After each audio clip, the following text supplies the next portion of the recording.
Hello mga ka-SAAS! Masayang-masaya nga si Catherine Bernardo sa takbo ng kanilang mga mall shows ni Alden Richard para i-promote ang kanilang comeback movie na Hello Love Again.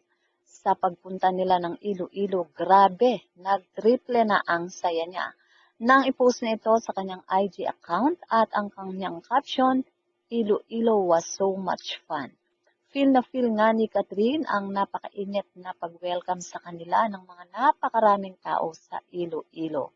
Napakaraming tao ang nag-abang na naman sa kanila ni Alden Richard, makikita sa pagbaba nila ng escalator. Sa kanyang IG, ibinida niya ang mga larawan at video. Suot ni Catherine ay crop top na may tatak na One Hot Americano, kung saan ito ang isa sa mga linya niya sa pelikula na mapapanood na sa November 13. Pinusuan nga ng marami ang post na ito ni Catherine sa kanyang IG account. Si Alden naman nakasuot ng jacket na sa likod naman ay may tatak na Hello Love Again. Umabot ng daan-daang libo ang nag-react sa post na ito ni Catherine sa kanyang IG. Limitado naman ang pwedeng magbigay ng komento.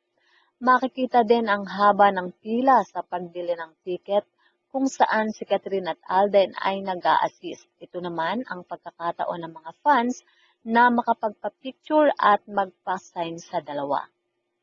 Hindi nga nagkamali ang Star Cinema at GMA para pagtambalin muli ang dalawang ito dahil kitang-kita kung gaano ang suporta ng mga tao sa dalawa. At grabe na talaga ang suporta ng napakaraming sinehan dito sa Hello Love Again na movie nitong si Catherine Bernardo at si Alden Richard dahil 72 cinema na ang nakipag-participate na sila ay magbubukas ng kanilang mga sinehan pagpatak ng alas 12 ng gabi ng November 13. So mga ka-SAAS, yan nga ang ating balitaan at kung inyong naibigan, put your comment down below at syempre huwag kakalimutang mag-like, share, and subscribe.